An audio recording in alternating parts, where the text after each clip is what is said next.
कांग्रेस देश की सबसे धोखेबाज और बेईमान पार्टी है। आप पड़ोस में देख लीजिए, हिमाचल में क्या हाल करके रखा है। चुनाव के दौरान हिमाचल की जनता को इन्होंने क्या क्या झूठ बोला, आप कल्पना नहीं कर सकते।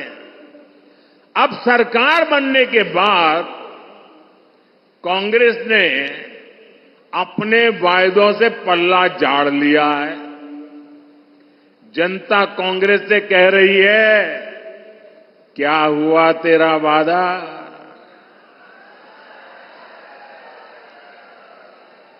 और कांग्रेस जनता से पूछ रही है, तुम कौन? दिल्ली के शाही परिवार ने झूठ बोलकर हिमाचल के लोगों को फंसा दिया।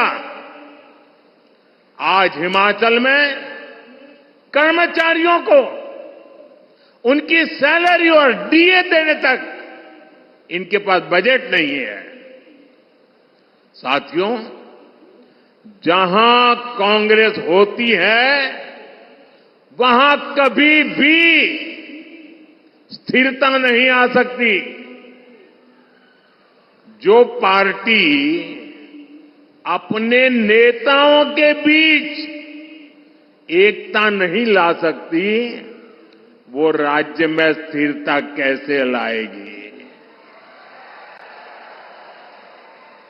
आप देख रहे हैं कि कैसे यहां कांग्रेस में मुख्यमंत्री बनने के लिए मारामारी मची है। बापू भी दावेदार है और बेटा भी दावेदार है, और दोनों मिलकर बाकियों को निपटा लेने लगे हैं। और ये सब देख करके हरियाणा के जागरूक नागरिक कांग्रेस को निपटाने में लग पड़े हैं। कुछ लोग ऐसे हैं जिन्होंने तन मन धन से दिल्ली के शाही परिवार की सेवा की है। अब वो भी पूछ रहे हैं कि उनसे क्या गलती हुई। यहां कांग्रेस का हर गुट, हर सीट पर एक दूसरे को पटखनी देने में ही लगा हुआ है। साथियों, इस गुटबाजी के बीच कांग्रेस में दलितों और पिछड़ों के लिए दरवाजे एकदम बंद है। कांग्रेस जानती है कि दलित उसको वोट नहीं देता, इसलिए वो पूरे दलित समाज से नफरत करती है। आप खुद देखिए, कांग्रेस के राज में गोहाना में दलितों पर अत्याचार हुआ, कांग्रेस चुप रही। कांग्रेस के राज में मिर्चपुर कांड हुआ, कांग्रेस चुप रही। कांग्रेस के राज में दलित बेटियों के साथ अत्याचार हुआ, अन्याय हुआ, कांग्रेस चुप रही। आज कांग्रेस का शाही परिवार कह रहा है कि दलितों और पिछड़ों का अमेरिका में जाकर के बोले वो दलितों पिछड़ों का आरक्षण खत्म कर देंगे। कांग्रेस ने दलितों पर जो अत्याचार किया है उसे दलित समाज कभी भी भूल नहीं सकता।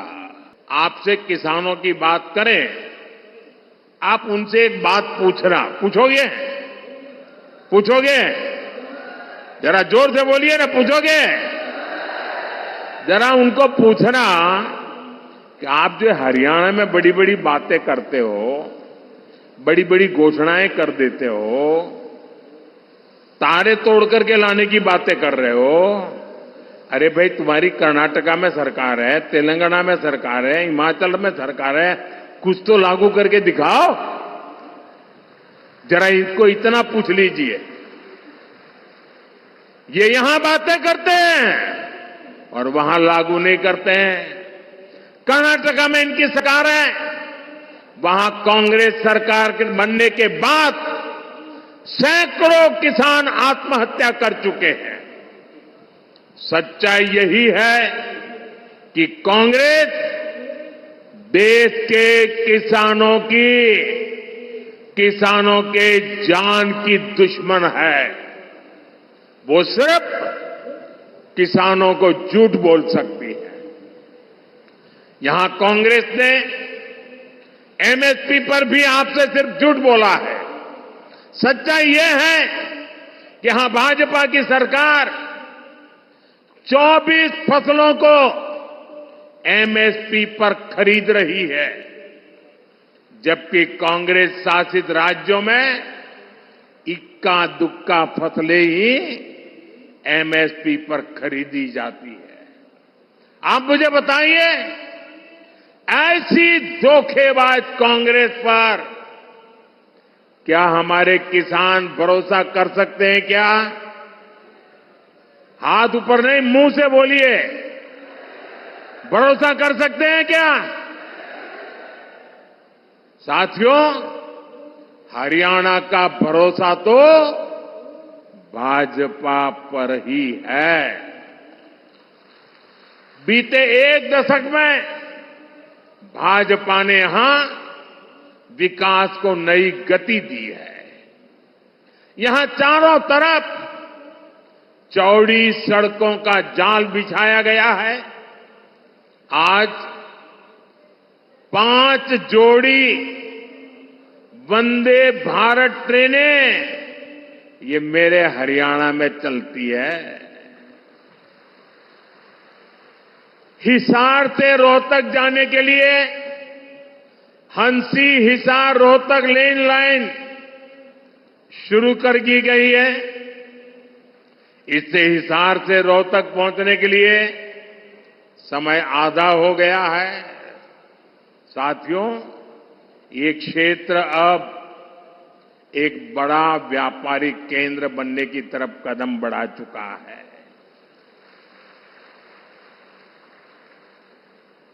हिसार एयरपोर्ट बनने से यहां नए उद्योगों को बढ़ावा मिलेगा।